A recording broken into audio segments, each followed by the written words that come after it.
Hi there. Here's a funny story called My Daddy Snores.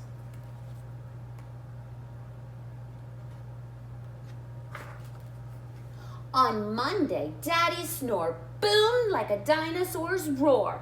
The windows rattled, the walls trembled, so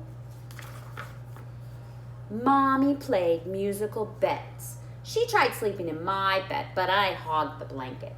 She tried sleeping in Natalie's crib, but it broke. On Tuesday, Daddy's snore rumbled like an earthquake. It shook Mommy right out of bed.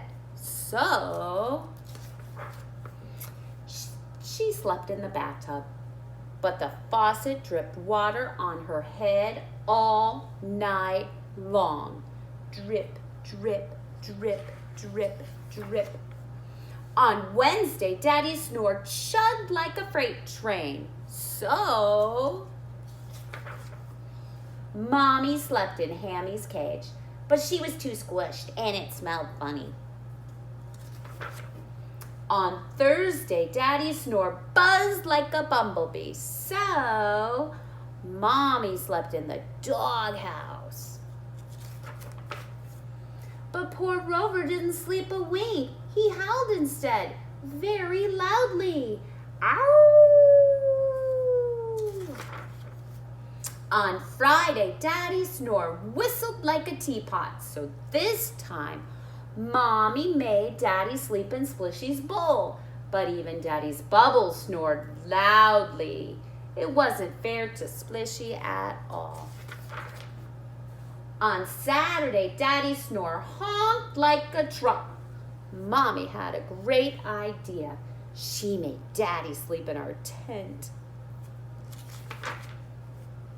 But he woke up all the birds. Then the birds woke us up. It was not a great idea after all. On Sunday morning, Mommy looked like a zombie having a bad hair day. No more snoring, she yelled. She took Daddy to the doctor, and the doctor helped to cure Daddy's snoring. On Sunday night, Daddy didn't snore. Our whole house was quiet. Mommy slept. I slept. Natalie slept. Rover and Splishy and Hammy slept until Daddy started talking in his sleep. Thanks, I'd love more ice cream.